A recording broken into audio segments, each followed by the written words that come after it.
내년도 최저임금이 올해보다 1.5% 오른 8,720원으로 책정됐습니다. 최저임금위원회는 정부 세종청사에서 9차 전원회의를 열고 내년도 최저임금을 시급기준 8,720원으로 의결했습니다. 역대 최저 수준의 인상률로 외환위기 당시인 1998년 2.7%, 금융위기 직후인 2010년 2.75%보다 낮은 수치입니다. 이번 최저임금안은 다음 달 5일까지 고용노동부 장관의 고시를 거쳐 내년 1월 1일부터 적용됩니다. 이렇게 역대 최저 인상률이라고는 하지만 또다시 최저임금이 오르면서 기업들의 인건비 부담도 더 커졌습니다. 해외 진출 기업들의 국내 복귀를 유도하겠다는 정부의 이른바 리쇼어링 정책과도 엇박자가 나고 있다는 지적입니다. 김선혁 기자가 보도합니다.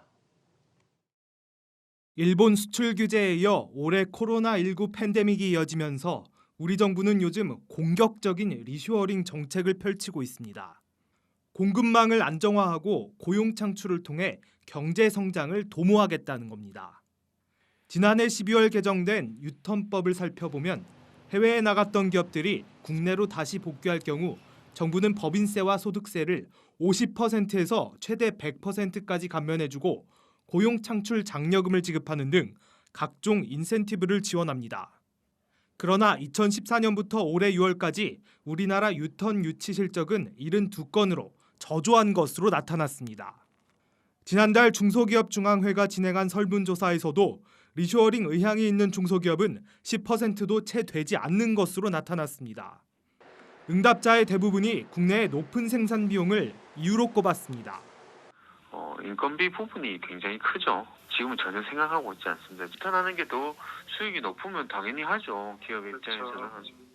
지난 2010년에서 2018년까지 한국의 단위 노동 비용은 연평균 2.5% 증가해 미국이나 일본 등 다른 리쇼어링 경쟁국에 비해 현저하게 높은 것으로 조사됐습니다. 이 같은 상황에서 또다시 인상된 최저임금은 정부의 리쇼어링 정책에 찬물을 끼얹은 셈이란 분석입니다. 임금과 노사 분쟁 이런 부분들이 리쇼어링 기업들이 복귀하려는데 여러 가지 멈칫거리는 문제 중에 하나, 요인 중에 하나이기 때문에 우선 이런 것을 좀 안정시켜주는 게 필요하다 이렇게 볼 수가 있고요. 그런 부분에 정부가 좀 노력을 해서 정부가 앞세우는 인센티브 유인책은 부차적이라는 게 전문가들의 지적. 노동비용 절감 등 기업들이 체감할 수 있는 기업 환경의 근본적인 변화 없인 현행 리쇼어링 정책이 허울뿐인 구호에만 그칠 것이란 우려가 나오고 있습니다. 한국경제TV 김선엽입니다. 최저임금 인상 외에도 정부의 친노동 정책에 대한 기업들의 부담은 이만저만이 아닙니다. 코로나19 사태에 따른 경기 침체가 여전한 상황인데도 노동시장 경직성은 갈수록 심각하다는 지적입니다. 계속해서 신동호 기자입니다. 정부가 ILO 핵심 협약 비준 절차에 돌입한 지 며칠 되지 않아 내년도 최저임금이 또다시 인상됐습니다. 정부의 잇따른 친노동 정책에 기업들은 가뜩이나 불편해진 노사관계가 더 꼬일 수 있다고 우려합니다. 포스트 코로나 시대를 맞아 정부는 리쇼어링을 외치고 있지만 경영계의 생각은 다릅니다. 국내 노동시장의 유연성이 다른 나라에 비해 너무 떨어진다는 겁니다.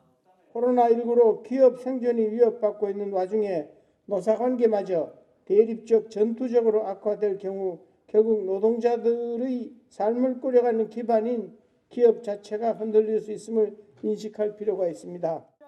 국내 노사관계의 특수성을 고려하지 못한 채 글로벌 스탠다드를 강요하는 건 기업 경쟁력 강화에 도움이 안 된다는 지적도 나옵니다. 전문가들도 정부의 일방통행식 정책에 아쉬움을 표합니다.